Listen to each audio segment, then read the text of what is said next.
आपको बताते चले, दहशत गर्दों ने जाफरा एक्सप्रेस पर हमला करके मुसाफिरों को यरगमाल बनाया है। बलूचिस्तान में बोलान पास के इलाके डहार के मकाम पर दहशत गर्दों ने जाफरा एक्सप्रेस पर हमला किया, जिसमें मासूम शहरियों को टारगेट किया गया है।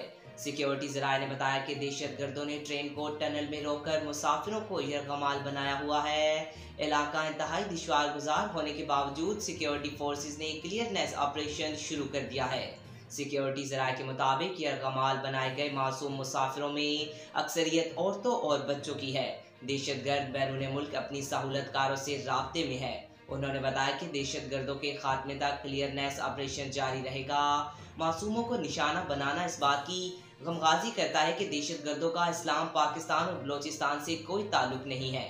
कबल अजीज खबर सामने आई थी कि कोयटा से पेशावर जाने वाली जाफरा एक्सप्रेस पर मच में नामालूम अफराद की फायरिंग से ट्रेन ड्राइवर जख्मी, जबकि ट्रेन को रोक लिया गया था।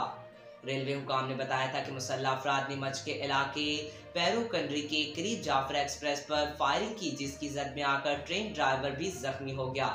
तर्जमान बलोचिस्तान हुकूमत शाहिद रंद का कहना था कि इमरजेंसी रिलीफ ट्रेन और एम्बुलेंसेज जाए वकुआ पर रवाना कर दी गई हैं और सीबी के अस्पतालों में इमरजेंसी लगा दी गई है।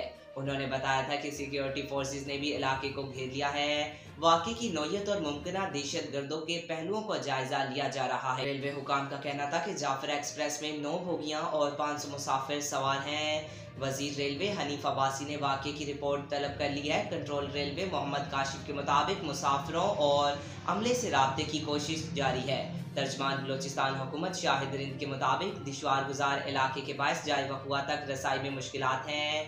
बलोचिस्तान हुकूमत ने हंगामी इक़दामात की हदायत की है और तमाम इदारे मुतहरक हैं।